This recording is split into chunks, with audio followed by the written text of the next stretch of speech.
on est arrivé en Espagne et pas n'importe où puisque on est en Andalousie depuis quelques jours.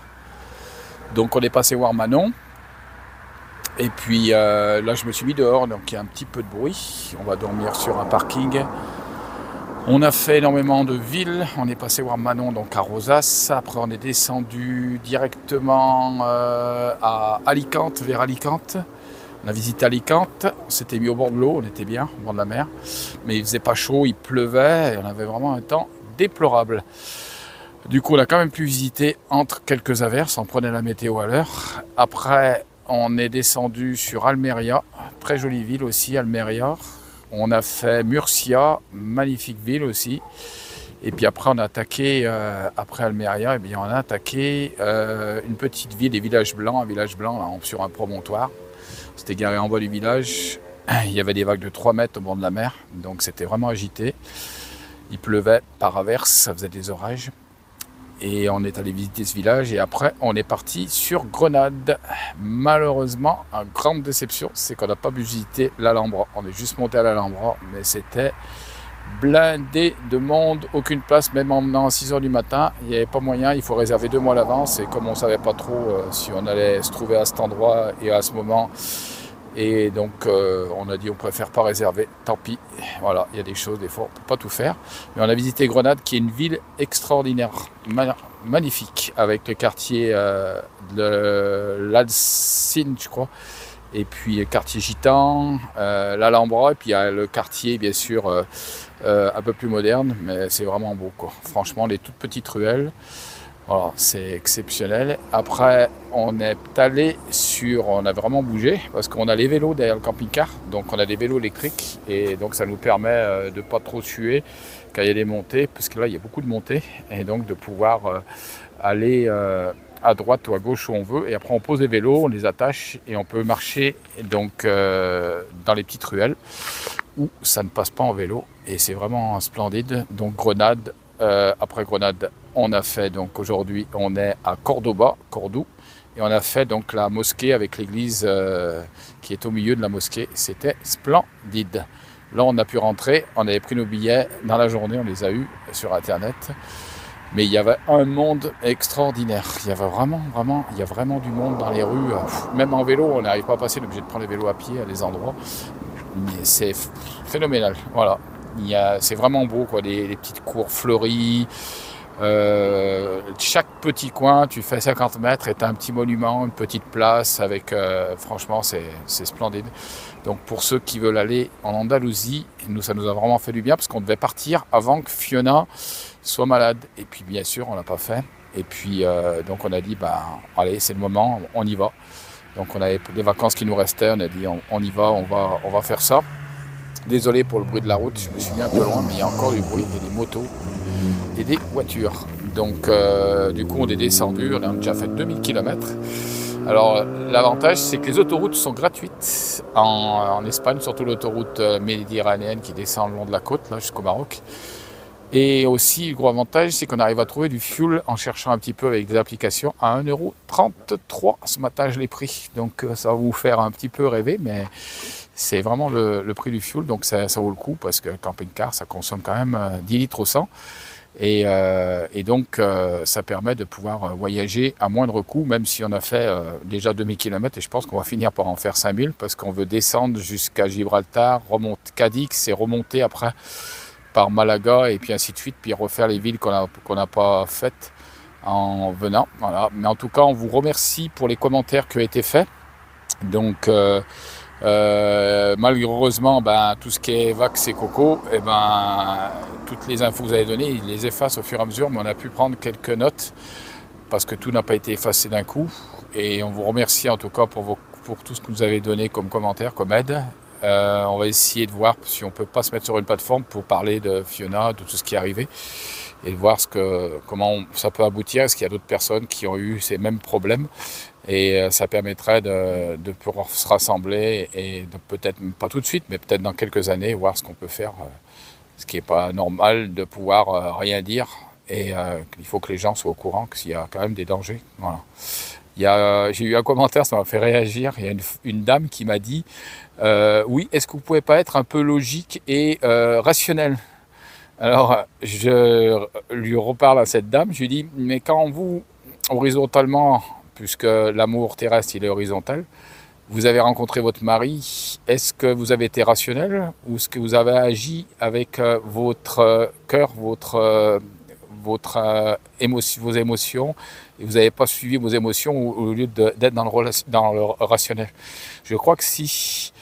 Et pour Dieu, dans cet amour vertical qui est beaucoup plus puissant encore que l'amour humain, eh bien, c'est pas quelque chose de rationnel. On ne peut pas rencontrer Dieu avec son intelligence. Moi, Jésus, je ne l'ai pas rencontré avec mon intelligence, je l'ai rencontré avec mon cœur qui se trouve dans mes entrailles. Donc souvent, ce qui bloque aux gens, en France particulièrement, c'est qu'on réfléchit tout avec du rationnel. On veut analyser Dieu, comprendre. C'est pour ça qu'il y a certains mouvements qui marchent bien, parce qu'ils essayent de faire comprendre Dieu aux gens, et ils croient que les gens, parce qu'ils ont compris Dieu, on leur a donné plein de versets, plein d'études bibliques, ils vont être convertis. C'est pas du tout ça. Ça se situe 80 cm en dessous dans nos entrailles, qui est notre ventre. C'est là que le Saint-Esprit vient reposer et faire la différence et qui nous fait naître de nouveau. Donc c'est une expérience que moi j'ai faite il y a 25 ans, comme je l'ai expliqué. J'ai rencontré le Christ, et donc c'est pas avec du rationnel, mais c'est avec tout mon être, et donc tout mon âme, mon esprit qui a rencontré le Seigneur, et je me suis mis à l'aimer et je suis tombé amoureux de ma femme, mais amoureux aussi de Jésus. Et il explique qu'on est son épouse. Voilà. Donc pour ceux qui voudraient rencontrer le Christ, eh bien en fait c'est juste simplement qu'il faut juste être devant lui et lui demander pardon pour ce qu'on a fait qui était mal, la voie qu'on a suivie, parce que le péché, c'est pas forcément, comme je l'explique, faire des volets, même si on a presque tous fait ça, et on a au moins volé le fisc. Et donc on le fait plus parce que, eh bien, on voit que ça fait mal à Dieu, quoi, et à l'intérieur de nous, puisque Dieu met à l'intérieur de nous ses lois, ses paroles, et donc c'est lui qui vient changer nos vies, qui vient nous aider et nous transformer. Et ça se fait avec tout notre amour, tout l'amour que nous pouvons avoir en nous, parce qu'il y a une étincelle en nous qui fait qu'il y a la pensée d'éternité en chaque homme. Et donc c'est à chaque homme de pouvoir se convertir, de pouvoir se tourner vers Jésus. Donc c'est une expérience. C'est une expérience. Et c'est pas du tout quelque chose d'intellectuel. On peut pas rencontrer Dieu avec des livres et avec la Bible, en étudiant la Bible, mais on peut, à travers la parole de Dieu, bien sûr, avoir une relation avec lui. Alors, j'ai été obligé de couper parce qu'il y a un gars qui est venu juste en moto faire un rodéo vers moi. Et je pense que c'était pour nous embêter. C'est pas grave. Voilà. Donc c'est juste en fait le fait de s'approcher avec notre cœur. Donc c'est comme quand on a rencontré, on est tombé amoureux. Eh bien en fait c'est la même chose, mais c'est un amour qui est vertical, qui est bien plus puissant et qui nous donne de pouvoir le rencontrer. Donc on ne naît pas chrétien, on le devient par une expérience qui s'appelle la nouvelle naissance, cette rencontre avec le Christ. Voilà.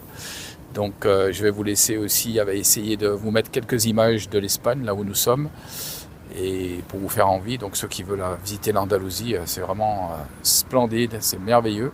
Donc je vous conseille. C'est assez étendu par contre. Voilà. Donc la boucle qu'on fait, faut faire des kilomètres ou prendre l'avion et venir directement à Grenade ou à Séville. Et puis après, prenez une voiture de location et puis vous faites le tour. Voilà. Je vais rentrer, il y a plein de moustiques. Il est en train de avec qui? Devinez. Avec notre troisième fille. Et coucou. Et la voilà. Elle est avec nous. Manon. On est passé voir Manon à Rosas, en Espagne. Et on continue à descendre parce qu'il fait vraiment un temps déplorable. Oui, faut descendre. On pensait qu'il ferait beau, mais... Alors Manon, qu'est-ce qu'il nous dit de beau? Eh ben, écoutez, il fait pas beau, comme chez vous en France, de toute façon. Eh ben, ouais. Donc voilà, on patiente jusqu'à l'été. Ouais, non, je pense que la semaine prochaine, ça ira mieux. Oui. Ouais, nous, on descend. Pour essayer de trouver le soleil. On verra. Voilà.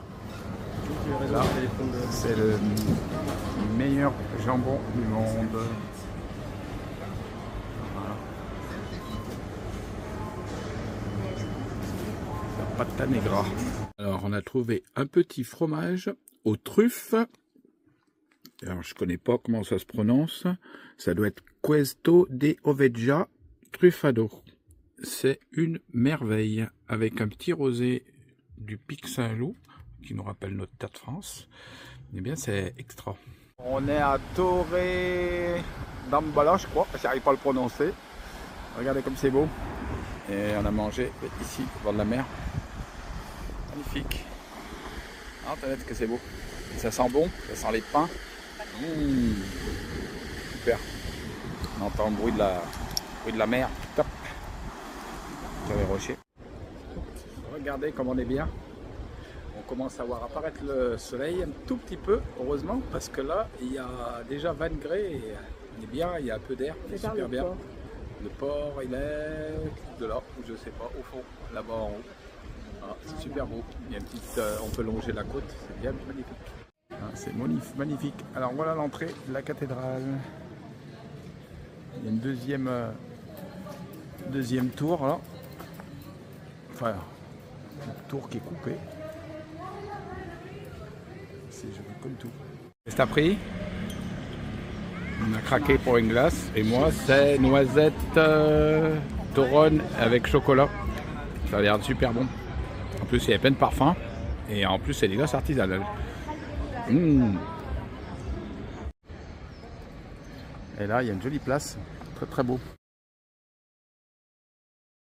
On s'est arrêté pour manger des tapas chaudes. Honnête. C'est bien bon. Immense, c'est vraiment très très grand. Là, c'est qu'une partie, mais il y a énormément de piliers. C'est un petit travelling. C'est très très beau. Ah, là, il y a de la dorure.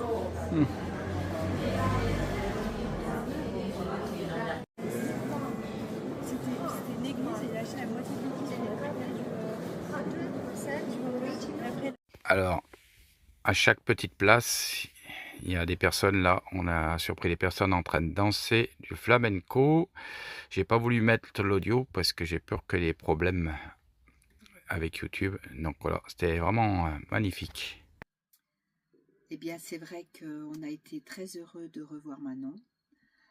Prochainement encore, on vous donnera des nouvelles sur la suite de ses projets, parce qu'elle a des projets. Et puis, bien sûr, on a versé aussi notre petite larme. On a parlé beaucoup de Fiona et ça nous a encore fait pleurer. Voilà, sinon, l'Andalousie, c'est très très joli, vraiment magnifique. Il y a énormément de monde. C'est comme si on était en plein mois d'août sur la côte. Donc voilà, heureusement qu'on a la chance d'avoir les vélos et de pouvoir un peu s'isoler, faire des petites balades. Et puis sinon, c'est vrai qu'on a l'habitude à chaque fin de voyage de ramener un petit souvenir aux enfants, aux parents, enfin aux beaux-parents, et puis à nos petits-enfants. Et là, c'est vrai qu'encore c'est la dure réalité de se dire, eh bien, on choisit un petit souvenir pour tous, sauf pour Fiona, alors qu'on avait l'habitude de toujours lui ramener quelque chose. Elle était tellement contente à chaque fois, merci, merci. Et de toute façon, Fiona, elle aimait les cadeaux, elle aimait qu'on pense à elle, et ça la rendait très joyeuse. Donc on a encore cette dure réalité qui nous rappelle encore qu'elle n'est pas là. Et c'est vrai que en étant en Espagne, eh bien, on a beaucoup pensé à elle, parce que justement, là où elle est allée voir Manon un jour. Et du coup, encore des choses qui sont là et qui seront là toute notre vie, quoi. Ce manque, cette absence et le fait de dire, eh bien, oh, on aurait pu acheter ça pour Fiona. Bien sûr, elle aurait été tellement contente. Eh bien non, ça c'est notre triste réalité. Mais voilà, en tout cas, on vous remercie d'avoir regardé cette vidéo. Merci encore pour tous vos commentaires, pour votre gentillesse, pour votre bienveillance. Ça fait plaisir. Et puis, on vous fait plein de gros bisous, comme disait Fiona. À bientôt. Ciao, ciao, ciao, ciao, ciao, ciao, ciao, ciao.